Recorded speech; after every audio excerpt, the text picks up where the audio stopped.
મોરબી પાટીદાર સમાજની દીકરીઓ વિશે સુરતમાં જાહેરમાં ટિપ્પણી કરનાર કાજલ હિન્દુસ્તાનીને મૈકાસુર ગણાવી પાસ અગ્રણી અને કોંગ્રેસના આગેવાન મનોજ પનારાએ મોરબી સિટી એ ડિવિઝનમાં ફરિયાદ નોંધાવતા તજવીજ શરૂ કરી। તેમણે વધુમાં જણાવ્યું હતું કે મોરબી પાટીદાર સમાજની દીકરીઓ વિરુદ્ધ સુરતમાં ટિપ્પણીના મામલે કાજલ જાહેરમાં માફી નહીં માંગે તો ગામે ગામથી ફરિયાદ કરીશું। જે રીતે થોડા દિવસ પહેલાં મારા ધ્યાનમાં એક કાજલબેન કરીને કોઈ સ્ટેજ ઉપર મન ફાવે એવું મોરબીની પાટીદારની દીકરીઓ ઉપર બોલી રહ્યા હતા। અમે તપાસ કરી તો આવી કોઈ ઘટના બની નથી, આવી કોઈ પોલીસ સ્ટેશનમાં રજીસ્ટર થયેલી ઘટના નથી। સામાજિક રીતે અમારા સોસાયટીથી તપાસ કરી તો પણ આવું કોઈ બનાવ બનેલ નથી। આમ છતાં મોરબીની પાટીદાર દીકરીઓને બદનામ કરી અને પોતાની ટીઆરપી વધારવી, પોતાની વાહવાહી મેળવવી, કોકની લીટી ભૂસીને પોતાની લીટી મોટી કરી, કોઈને બદનામ કરીને પોતે મોટું થવાની જે માનસિકતા છે કાજલબેનની, એના વિરોધમાં એ વાતને લઈને અમે આજે મોરબી પોલીસ સ્ટેશને એમના વિરુદ્ધ એફઆઈઆર કરવા માટે આવ્યા છીએ।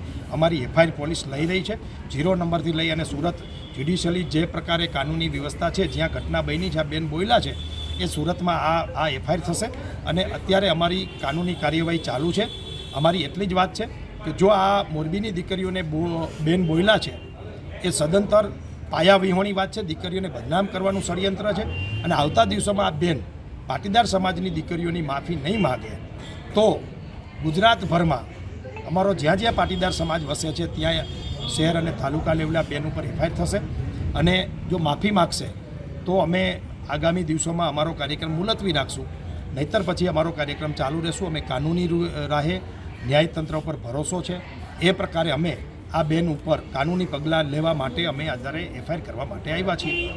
તમે સમય પણ આપ્યો તો ચોક્કસ મેં સોશિયલ મીડિયાના માધ્યમથી એમના પરિચિતો છે એમના દ્વારા મેં એમને 4 દિવસ પહેલાં જ કીધું હતું કે બેન તમે એક સામાજિક રીતે આ બહુ ખરાબ બોલ્યા છો અને તમે માફી માગી લો, તમારી ભૂલ થઈ હોય તો બોલવામાં ઉતાવળમાં કંઈ થતું હોય એનોય વાંધો નથી, અમે પણ પ્રેસ મીડિયાના જ માણસ છીએ, વક્તા જ છીએ, તો તમારાથી કંઈ અતિશયોક્તિ થઈ ગઈ હોય માઇક જોઈને, આ બધા છે ને માઇકાસુર હોય છે, માઇક જોઈને મન ફાવે પબ્લિક જોઈ અને બેફામ બની જતા હોય છે અને બેનનો તો બહુ મોટો આ માઇનસ પોઈન્ટ છે। એટલે આવતા દિવસોમાં એને પણ સુધારવાની જરૂર છે અને ચોક્કસ સુધારો આવશે ને નહીં આવે તો અમે આવરાવી દેશું, એ પણ પાકી વાત છે। એટલે ભૂતકાળના અમારા આ પ્રકારના બધા બાબતો બોલે છે, બેન જાણી લે। એટલે વાત એટલી જ છે કે દીકરીઓને બદનામ ના કરો, કોઈ પણ સમાજની હોય। આવી ઘટના કદાચ બની હોય ને, મીડિયાના મિત્રોને હું કહું છું, તો તમારે સાયલન્ટલી એના મા બાપનું ધ્યાન દોરવું જોઈએ, અમારા જેવા સામાજિક આગેવાનોનું ધ્યાન દોરવું જોઈએ અને પોલીસમાં આ પ્રકારની ફરિયાદ દાખલ કરીને જે કાંઈ કાનૂની રીતે રસ્તો નીકળતો હોય કાઢવાનો હોય। અને માઇક ઉપર કહેવાની આ વસ્તુ નથી। આજે અમારી પાટીદારની દીકરીઓને મોરબીમાં સગાઈ કરવાની વાત અમદાવાદ, બરોડા કે રાજકોટથી આવે તો સમાજમાં શું ઇફેક્ટ પડે પાટીદાર સમાજમાં કે મોરબીની આટલી બધી દીકરીઓ ખરાબ હશે? ખરેખર આવી કોઈ ઘટના જ નથી બની, છતાં અમારી દીકરીઓને આવી બદનામી ઝેલવાની એક બેનને પોતાની વાહવાહી માટે પોતાનો મનસૂબો શું હશે મને ખબર નથી આવું બોલવા પાછળનો, પણ એટલું તો ચોક્કસ છે કે આ બધું બોલે છે એ પોતાની વાહવાહી માટે બોલે છે। તો આવી વાહવાહી મેળવવા માટે કોઈની દીકરીઓને બદનામ ના કરાય। આ પાટીદાર સમાજ નહીં, કોઈ પણ સમાજની દીકરી ઉપર, કોઈ પણ સમાજ ઉપર આવા પ્રકારના નિવેદનો બેને ના આપવા જોઈએ અને આગામી દિવસોમાં બેન જો પોતાની ભૂલ નહીં સ્વીકારે તો કાનૂની માર્ગ ઉપર જે રસ્તે અમારે જવાતું હશે જવાના છીએ। હાઈકોર્ટમાં આ બેન ઉપર અમે પિટિશન દાખલ કરવાના છે કે ગુજરાતમાં આમને કોઈ પણ જગ્યા ઉપર માઇક આપવું ન જોઈએ। આ બેન વૈમનસ્ય ફેલાવવાનું કામ કરે છે, આ બેન જાતિ જ્ઞાતિ ધર્મ વિરુદ્ધ લડાઈ કરાવવાનું કામ કરે છે અને બેફામ બોલીને કાયદોને વ્યવસ્થા બગડે એ પ્રકારનું કામ કરે છે અને નિર્દોષ લોકો ક્યાંક આમાં આ બેનની વાતમાં આવી જાય તો ઝપટે ચડી જાય એવી પરિસ્થિતિનું આ બેન નિર્માણ કરી રહ્યા છે। એટલે હાઈકોર્ટમાં જઈ અને આમની ઉપર બેન્ડ પણ અમે લાવવાની કોશિશ કરશું। અને મનોજભાઈ બનાવ ક્યાંનો છે, કયું આયોજન? આ બેન જે બોલી રહ્યા છે એ સુરતનો બનાવ છે અને સુરતના કોઈ સામાજિક કાર્યક્રમમાં આ બેન બોલી રહ્યા છે। મારી પાટીદારોને વિનંતી છે, મેં જોયું હમણાં આ બેન ઉપર આ ક્લિપ આવ્યા પછી તો મોટાભાગના કાર્યક્રમોમાં આ બેનને પાટીદાર સમાજ બોલાવી રહ્યા છે।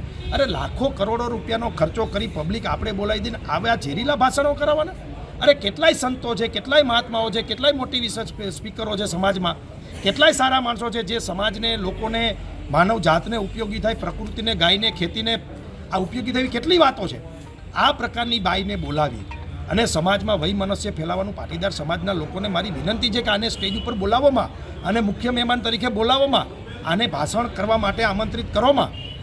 આ બેનનો ધંધો જ આ છે કે લોકોને ભડકાવવા અને વાહવાહી મેળવીને ટીઆરપી મેળવી અને પોતાની વાહવાહી માટે કોઈની બેન દીકરીઓને બદનામ ના કરવી જોઈએ એ હું આજે મીડિયાના માધ્યમથી એમને જણાવું છું. અને મોરબીની અને ગુજરાતની પાટીદારની જનતાને અને સમગ્ર ગુજરાતની જનતાને કહું છું કે આ બેનના ક્યાંય કાર્યક્રમો કરોમાં અને ફરીને કોઈ પણની બેન દીકરીઓ માટે આવું ના બોલવું જોઈએ એવી મારી અત્યારે માન્યતા છે.